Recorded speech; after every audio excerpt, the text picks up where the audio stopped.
Hello dear student, welcome to my YouTube channel Ram से जीवन। और आज हम इस वीडियो में फार्मासिस्ट रिक्रूटमेंट के बारे में बात करेंगे। जैसा कि हम आपको बता दें कि NFL अर्थात नेशनल फर्टिलाइजर लिमिटेड के द्वारा फार्मासिस्ट रिक्रूटमेंट निकाला गया है, तो इसी के बारे में हम बात करेंगे। तो चलिए अब हम देखते हैं कि इसमें फार्मासिस्ट के कितने पोस्ट हैं। फार्मासिस्ट के पोस्ट जो है टोटल 10 पोस्ट हैं, जो कि अलग अलग जोन से निकाले गए हैं। तो देखते हैं पहले कि इस फॉर्म का ऑनलाइन डेट कब से स्टार्ट है। एप्लीकेशन बिगेन अर्थात फॉर्म आप लोग भर सकते हैं 9 अक्टूबर 2024 से लेके, और लास्ट डेट जो है इसका 8 नवंबर 2024 है। अब हम बात करते हैं एप्लीकेशन फ़ीस के बारे में, अर्थात कितना फ़ीस लगेगा। जनरल, EWS, OBC कास्ट के लिए जो है 200 रुपये, और SC ST के लिए कोई शुल्क नहीं लगेगा।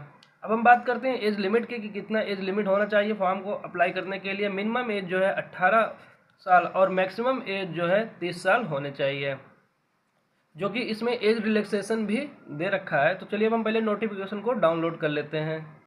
अब यहाँ से हम इसको नोटिफिकेशन डाउनलोड कर लेते हैं। देखिए मैंने इसका नोटिफिकेशन जो है डाउनलोड कर रखा है, और यहाँ पे दे रखा है एडवर्टाइजमेंट नंबर। अब हम बात करते हैं कि फार्मासिस्ट की जो 10 वैकेंसी आई है, किस किस जोन से कितने कितने पोस्ट आई है, अब उसके बारे में हम बात करेंगे। अब हम बात करते हैं पहले नंगल यूनिट से फार्मासिस्ट की कितनी पोस्ट आई है। देखिए यहाँ पे फार्मासिस्ट के पोस्ट जो है 2 पोस्ट हैं, जिसमें से एक पोस्ट अनरिजर्व कैटेगरी के लिए और 1 पोस्ट जो है SC कैटेगरी के लिए है। दूसरा जो है भटिंडा यूनिट से आया है। अब हम बात करते हैं भटिंडा में कितनी पोस्ट है फार्मासिस्ट की। भटिंडा में जो है फार्मासिस्ट की पोस्ट टोटल 1 पोस्ट आई है, वो भी अनरिजर्व कैटेगरी के लिए। अब हम बात करते हैं पानीपत यूनिट से फार्मासिस्ट की कितनी पोस्ट आई है। चलिए अब हम इसको देखते हैं। पानीपत में जो है फार्मासिस्ट के टोटल पोस्ट की संख्या 4 है, जिसमें 3 अनरिजर्व कैटेगरी के लिए और 1 जो है OBC कैटेगरी के लिए है। अब हम देखते हैं विजयपुर यूनिट से फार्मासिस्ट की कितने पोस्ट आई है। विजयपुर यूनिट से फार्मासिस्ट की टोटल पोस्ट जो है 3 पोस्ट आई है, जिसमें 3 सीट जो है ये अनरिजर्व कैटेगरी के लिए है, अर्थात जो है टोटल 10 सीट हो गई हैं जो फार्मासिस्ट की आई है, जो कि अलग अलग जोन से आई हैं। अब हम बात करते हैं क्वालिफिकेशन के बारे में कि इस फॉर्म को आवेदन करने के लिए मिनिमम एजुकेशनल क्वालिफिकेशन क्या क्या होने चाहिए।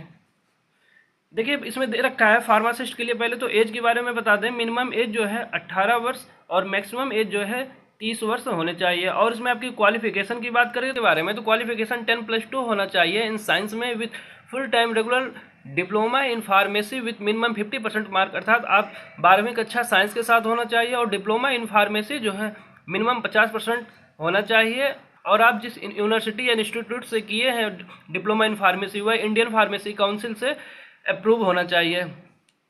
या दूसरा ऑप्शन भी दे रखा है, full time regular bachelor degree in pharmacy. आप या तो बी फार्मा भी अगर किए हैं बैचलर ऑफ फार्मेसी, तो वो भी इस फॉर्म को अप्लाई कर सकते हैं। साथ में दे रखा है कि उनके लिए मिनिमम 50% मार्क होना चाहिए।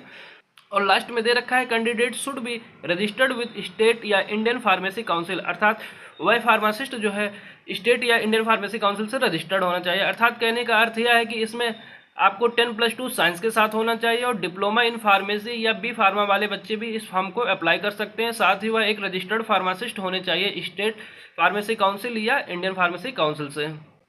अब हम बात करते हैं सिलेक्शन प्रोसीजर के बारे में कि इसका सिलेक्शन प्रोसीजर क्या है। देखिए पहला नंबर तो ये ऑफलाइन OMR बेस्ड एग्जामिनेशन, यह जो है एग्ज़ाम जो है ऑफलाइन होगा OMR के आधार पर। और हम आपको ये बता दें कि इसका जो सेंटर होगा जहाँ पे ऑफलाइन OMR आधार पे परीक्षा की जाएगी, यहाँ पे देखिए दे रखा है, जैसे रांची, लखनऊ, चंडीगढ़, रायपुर, न्यू दिल्ली, नोएडा, बेंगलुरु, अहमदाबाद, हैदराबाद, चेन्नई, कोची, जयपुर, मुंबई, गुवाहाटी, कोलकाता, जम्मू, भुवनेश्वर, विजयवाड़ा, पटना, ग्वालियर, इन स्थानों पे जो है इसका ऑफलाइन OMR के आधार पे परीक्षा कराई जाएगी।